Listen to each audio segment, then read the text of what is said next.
Okay, so good morning, Go Fam. Dito na tayo ulit sa farm. Konting update lang ulit sa inyo.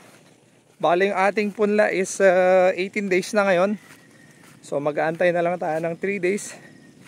Tapos pwede na natin tong ilipat tanim. So papakita ko lang sa inyo yung ating 18 days na punla. Yun. 18 days na punla. Nice. Siya nga pala, hindi ko na na-videohan.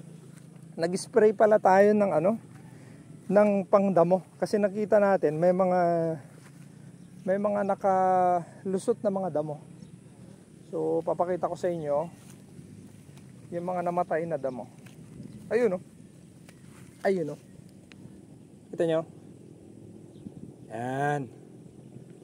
Kasi kung hindi natin ni-sprayan ng pangdamo, mga 5 days ago yata yan, hindi ako magkamali, 5 days. Ang mangyayari kasi yan, pati ang mga yan, maitatanim. So maganda at na-spray yan. So patay siya.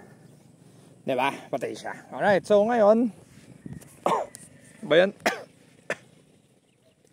Meron pa ata akong nakaing insekto, ano ba yan? Okay. So ginagawa ngayon ni Kulot, yung kasama natin, si Kulot, is mag-i-spray siya ngayon ng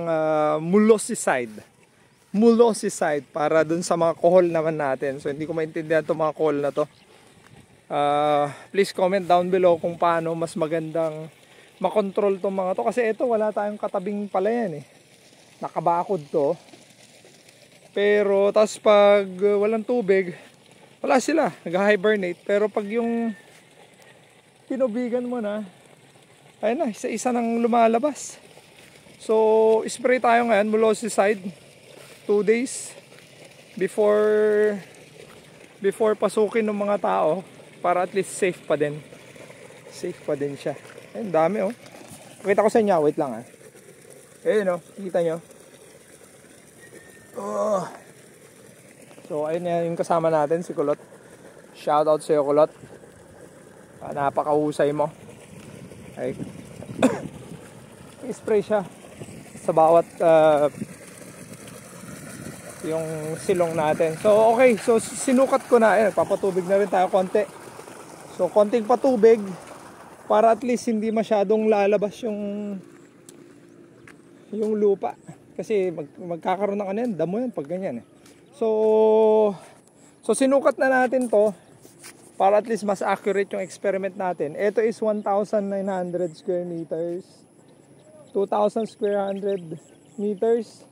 Yung pangatlo is 1,350 square meters. At saka yung panghuli is 1,800 meters. So i-multiply nyo lang yun ng by 10 para more or less makita natin yung ani. So pag 2,000, ang expected na average para naka-area is 20.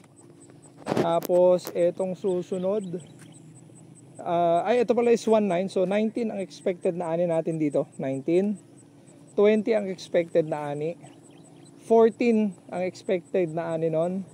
At saka 18 to 19 ang expected na ani nun. So more or less magkakalapit sila. So makikita natin ngayon kung paano. Nice, di ba? Nice. Kita nyo ba? Hindi ko makita eh. Alright. So yun lang yung ating short na update dito. So please share yung video natin, and kung meron kayong mga good na practices, share nyo naman. Try natin gawin dito at hanapin natin yung 200 kabans na ani per hectare. Happy na ba kayo doon? Happy na ba kayo doon yung 200 na kaban per hectare? Diba? Ako, ang naani ko dito mga nasa 150, 155. So yung 200, happy na ako doon, diba? Diba? So yan. Yan lang. Ingat kayo lagi, Go Fam.